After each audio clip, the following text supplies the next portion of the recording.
جانشین مصطفیٰ، یار غار و مزار، انبیاء کے بعد انسانوں میں سب سے اعلیٰ، مددگار رسول، مردوں میں سب سے پہلے اسلام قبول کرنے والے، نبی کی زندگی میں ان کے مسئلے پہ امامت کا اعزاز حاصل کرنے والے، میرے نبی کے ساتھی، ایمان والوں کے خلیفہ اول سیدنا ابو بکر صدیق۔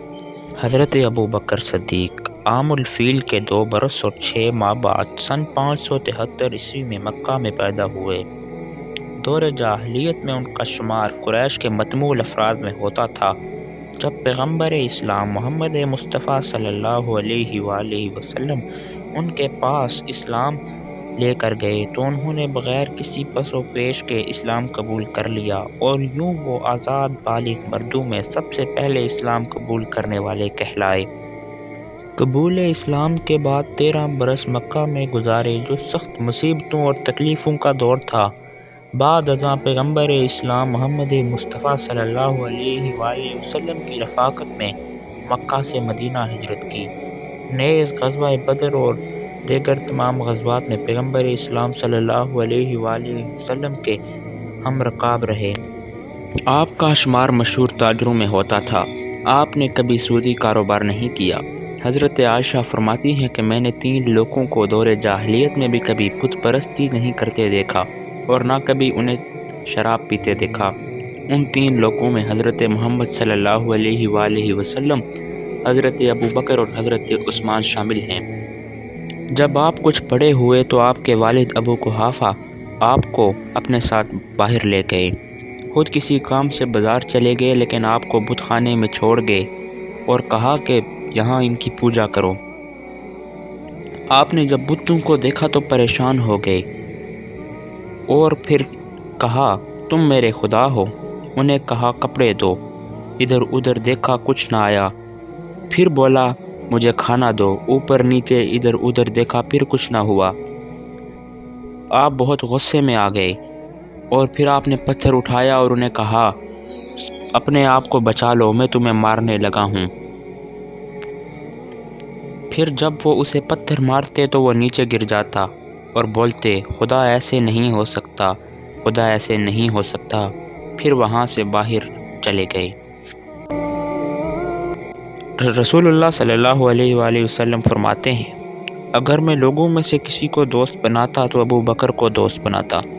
حضرت ابو درادہ فرماتے ہیں کہ مجھے محمد صلی اللہ علیہ وآلہ وسلم نے اس حال میں دیکھا کہ حضرت ابو بکر سے آگے چل رہا تھا تو آپ صلی اللہ علیہ وآلہ وسلم نے فرمایا تو اس سے آگے کیوں چل رہا ہے جو تم سے بہتر ہے؟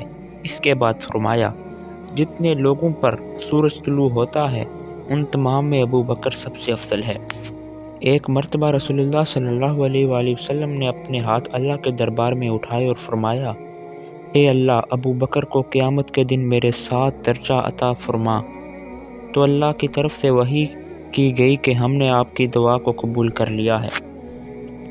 حضرت عبداللہ بن عمر فرماتے ہیں ایک دن نبی صلی اللہ علیہ وآلہ وسلم گھر سے باہر نکلے اور مسجد میں داخل ہوئے تو حضرت ابو بکر اور حضرت عمر میں سے ایک آپ کی دائیں اور ایک بائیں طرف تھے۔ آپ نے ان دونوں کے ہاتھ پکڑے ہوئے تھے۔ آپ نے فرمایا ہم قیامت کے دن اسی طرح اٹھائے جائیں گے۔ حضرت عبداللہ بن عمر فرماتے ہیں کہ رسول اللہ صلی اللہ علیہ وآلہ وسلم نے حضرت ابو بکر سے فرمایا تم میرے حوض پر بھی صاحب ہو اور غار میں بھی صاحب ہو۔ آپ کا اسم گرامی عبداللہ، کنیت ابو بکر اور لقب صدیق اور عتیق ہیں۔ آپ کے والد کا نام عثمان اور کنیت ابو قحافہ ہے۔ والدہ کا نام سلمہ اور کنیت ام الخیر ہے۔ آپ کا تعلق قبیلہ قریش کی شاخ بنو تمیم سے ہے۔ عہد جاہلیت میں آپ کا نام عبد القعبہ تھا، جو حضور صلی اللہ علیہ وآلہ وسلم نے بدل کر عبداللہ رکھ دیا۔ آپ کے نام عبد القعبہ کی وجہ سے تسمیہ کچھ یوں بیان کی جاتی ہے کہ بعض روایات کے مطابق آپ کے والدین کے لڑکے زندہ نہیں رہتے تھے، اس لیے انہوں نے نظر مانی کہ اگر ان کے ہاں لڑکا پیدا ہوا اور زندہ رہا تو اس کا نام عبد القعبہ رکھیں گے اور اسے کعبہ کی خدمت کے لیے وقف کر دیں گے۔ چنانچہ جب آپ پیدا ہوئے تو انہوں نے نظر کے مطابق آپ کا نام عبدالکعبہ رکھا اور جوان ہونے پر عتیق آزاد کردہ غلام کے نام سے موسوم کیے جانے لگے کیونکہ آپ نے موت سے رہائی پائی تھی۔ خلیفہ بلا فصل حضرت ابو بکر کے حالات زندگی کے بارے میں ہمارا ویڈیو کا یہ سلسلہ جاری رہے گا۔ مزید ویڈیوز کے لیے ہمارے چینل کو سبسکرائب کریں۔ شکریہ۔